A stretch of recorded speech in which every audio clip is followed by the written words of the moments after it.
Hoje, então, nós estamos com o professor de História Manuel Martins, não é? Que é formado em História, tem mestrado em História, que ele vai nos falar da guerra, não é? Não vai ficar com essa papagaiada tipo Miguel Shibani que fica dando palpite. Não, o cara é estudioso e sabe o que está falando, certo? Manuel, primeiramente, muito obrigado por você ter aceito o nosso convite. Eu vou pedir para o sujeito mais velho da mesa fazer a apresentação da mesa. Vamos lá? Vamos. Esse aqui é o chefe do Hamas, ditador Wagner Berto, você já conhece ele, né? Célula brasileira.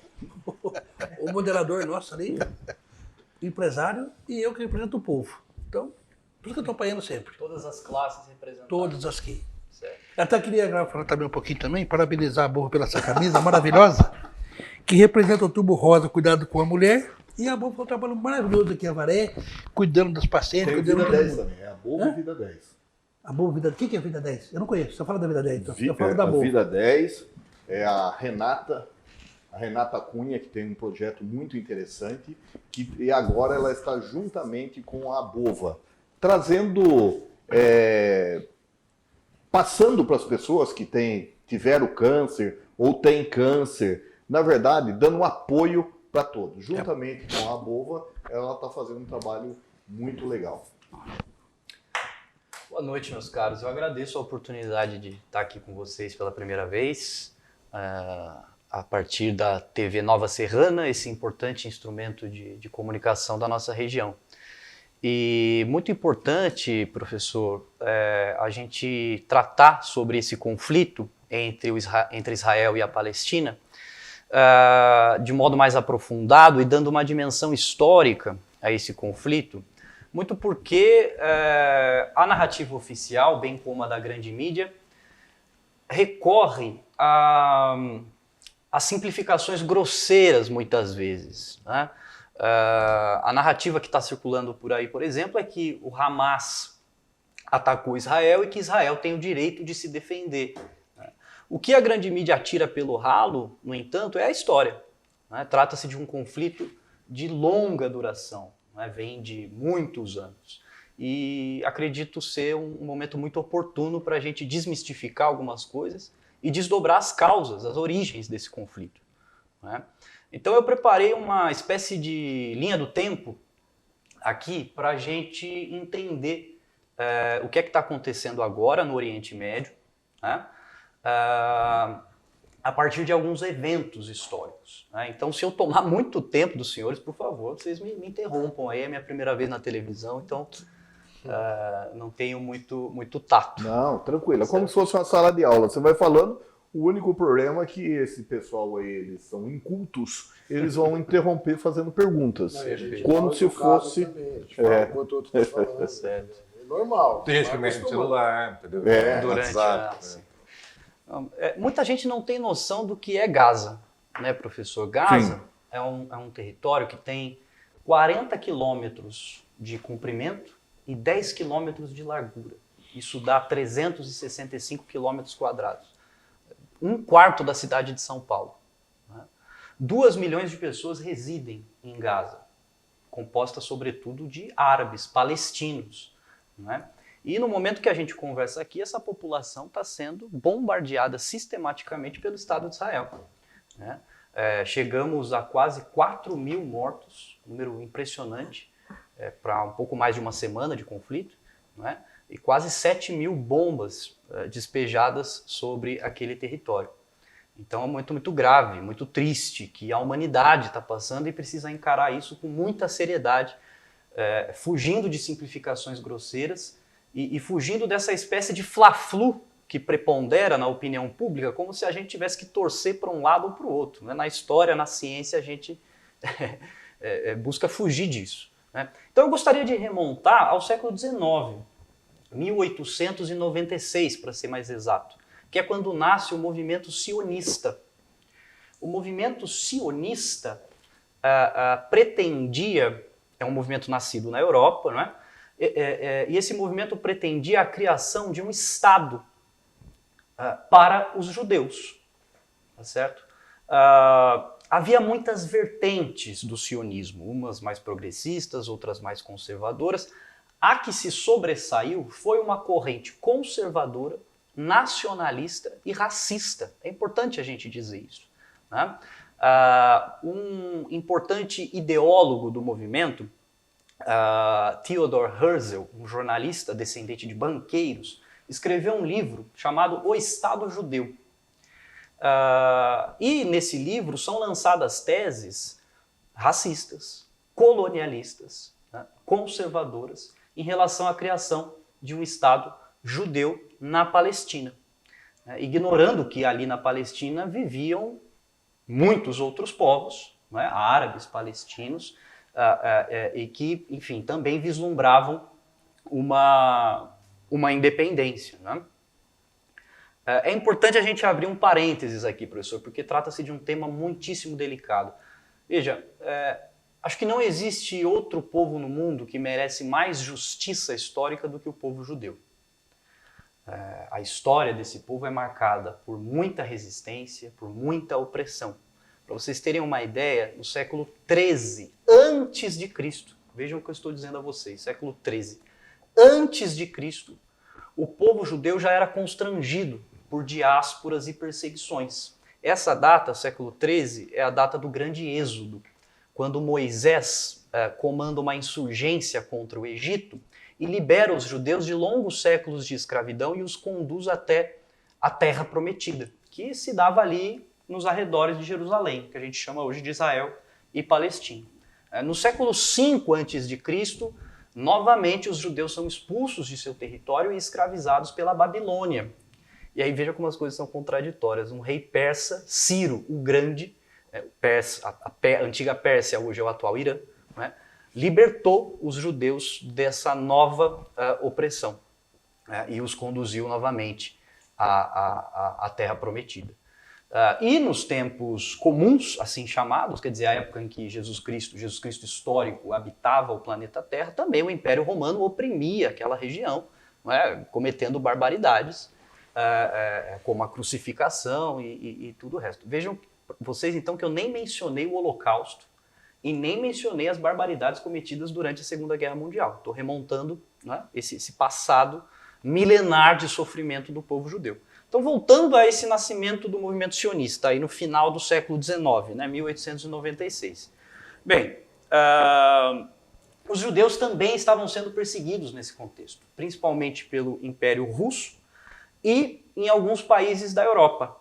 Então, o que eu quero dizer a vocês é que essa pretensão dos judeus de terem um lar, constituírem um Estado, não veio do nada. Foi uma coisa que caiu do céu, vamos, né, criar um Estado nacional para a gente. Uma demanda histórica de um povo perseguido, de um povo humilhado, né?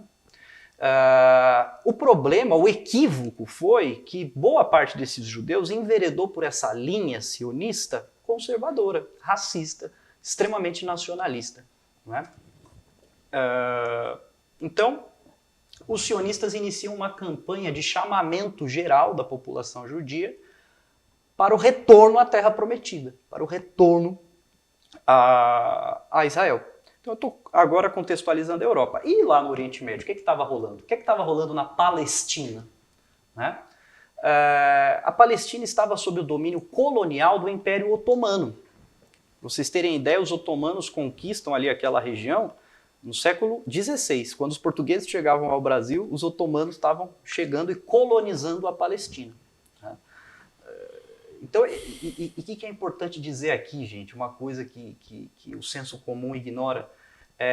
Judeus, muçulmanos e cristãos sempre habitaram a Palestina. Conviveram, coexistiram por séculos. Era um lar de maravilhas? Obviamente que não, haviam conflitos e contradições, mas eles coexistiram. A Palestina é aquele espaço que a gente vê hoje lá, de Israel até Hamas, lá embaixo, até faixa a de Palestina. Gaza, limite Egito, ali com o Egito, exatamente. Cercado. Agora, mas dentro desse contexto aí, por que uma das coisas que eles estão discutindo aí é o contra-ataque? Uhum. Então, justamente, porque, veja, eu acredito que isso vai ficar claro à medida que eu avançar um pouquinho, porque nesse contexto, então, que o Império Otomano dominava ali aquela região, estoura a Primeira Guerra Mundial, 1914. E eu não vou me alongar muito nisso aqui, mas o Império Otomano lutou junto com o Império Alemão contra a Inglaterra e a França na Primeira Guerra Mundial, né? A Inglaterra pretendia angariar apoio para combater os otomanos ali no Oriente Médio. E aí, em 1917, isso é um episódio histórico importante, o secretário-geral de Relações Exteriores do Império Britânico, James Balfour, emite uma declaração direcionada a um banqueiro judeu, Barão de Rothschild, banqueiro endinheirado pra caramba, manifestando sua solidariedade com a causa sionista, dizendo assim, basicamente, trocando em miúdos, vocês ajudam a gente a combater o Império Otomano lá no Oriente Médio e depois a gente vai reservar esse território para vocês constituírem o seu Estado. Tudo isso era discutido, professor, sem consultar o povo palestino. Entendi. Então eram discussões feitas por europeus, gente muito endinheirada, não é? Que não levava em consideração a soberania, não é? E a autonomia daquele povo palestino que ali residia. Então o Balfour, ao emitir essa declaração, ele queria o quê? Apoio militar, político, econômico para combater os otomanos ali, né? A Primeira Guerra Mundial se encerra em 1918 e há a dissolução do Império Otomano. O Império Otomano se dissolve e aquele território da Palestina passa agora para o domínio colonial do Império Britânico, né? Agora eu já estou falando aí de 1918. Então o Império Britânico estabelece um mandato colonial ali. Então reparem vocês. 1918 já é contemporâneo. Você já era nascido, já estava na faculdade, né? Não tinha guerra. Tinha guerra. Então repara que eu Quase estou... que você lutou lá, hein? Repara o que eu estou dizendo a vocês. O povo palestino passou do colo do domínio colonial do Império Otomano para o colo do domínio colonial britânico, tá? Enfim. A Liga das Nações não firmou um compromisso com o povo judeu para instalar ali Israel e também com os palestinos para criar o Estado palestino? Exatamente. Isso antes da ONU. Então, isso na verdade será já com a ONU, em 47. Não, mas na Liga das Nações anterior, eles não tinham esse compromisso?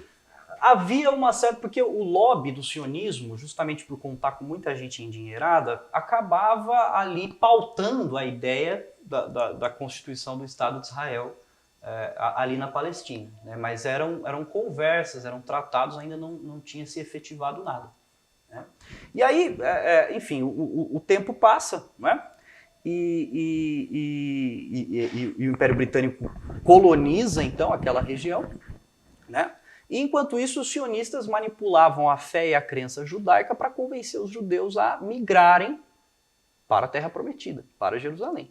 Inclusive comprando territórios, comprando terras, exercendo uma espécie de colonização mesmo sobre o território, né?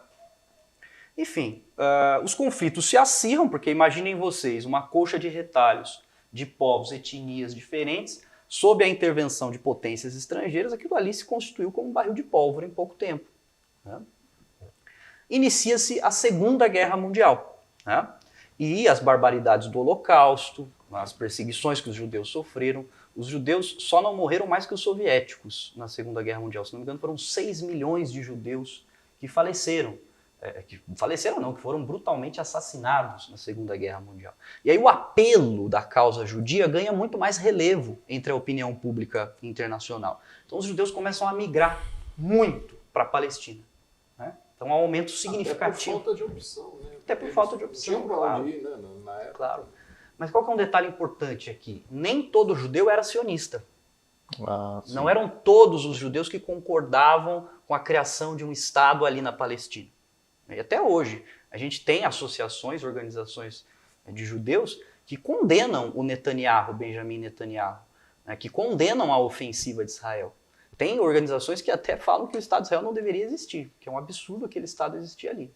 Mas enfim, tem a Segunda Guerra Mundial, agora chegando mais especificamente ao episódio histórico mais importante. A Segunda Guerra Mundial acaba em 45, não é? É criada a ONU como legatária da Liga das Nações, a Organização das Nações Unidas surge, então. E aí a Inglaterra se compromete a sair dali. O Império Britânico fala, então vamos deixar aqui e jogar o abacaxi no colo da ONU. A ONU, diante disso, comete um gravíssimo erro, na minha opinião, um gravíssimo erro que fere a autonomia do povo palestino e determina a partilha da Palestina, né? Que é o quê? A divisão do território da Palestina em 2 estados, um estado judeu e um estado árabe. E Jerusalém seria elevada à condição de entidade internacional, né, por ser uma cidade que é representativa para... Religiosa. Exatamente. Enfim, então isso acontece em 47, né, essa partilha da Palestina. Só que os ingleses, antes de deixarem a Palestina, combinam com os sionistas e com grupos armados sionistas, né, inclusive o Haganah, combinam o seguinte, ó, assim que a gente deixar, vocês aí, né, dão um golpe de Estado e estabelecem o Estado de vocês. E é isso que acontece. Assim que o Império Britânico deixa a Palestina, não é? Esses grupos armados, que na época eram chamados de terroristas, então vejam as contradições, né? Esses grupos armados judeus aplicam um golpe de Estado, não é? E proclamam o Estado de Israel, desrespeitando as resoluções da ONU. Acho que isso é muito importante a gente dizer. Havia uma lei internacional que dizia há um pedaço de terra para os judeus e pedaços de terra para os árabes. Depois, inclusive, quem puder ver o mapa depois, né, para entender certinho. Uma espremida na faixa de Gaza. Fora isso, que deram as terras mais férteis para os judeus, deixaram os árabes só com regiões horríveis, assim. Não respeitaram fronteiras étnicas, né? Aquela salada, aquela bagunça. Então, os árabes ficaram espremidos ali na região da faixa de Gaza e na Cisjordânia, né? Que é mais ali para o centro, né, da Palestina. Né? Para o centro... E agora? No centro ali do território, né? Imediatamente depois que a ONU determina isso, inicia-se um conflito, porque os países árabes não aceitam essa intervenção estrangeira, né? Muito menos os palestinos.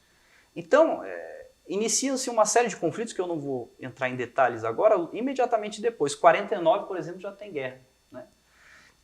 E os árabes, os palestinos, perderam todas as guerras. A guerra de 49, a guerra de 56, a guerra dos 6 dias, depois a guerra do Yom Kippur. Perdem todas. E se a gente olhar... Por isso que eles mapa, foram... sendo espremidos, né?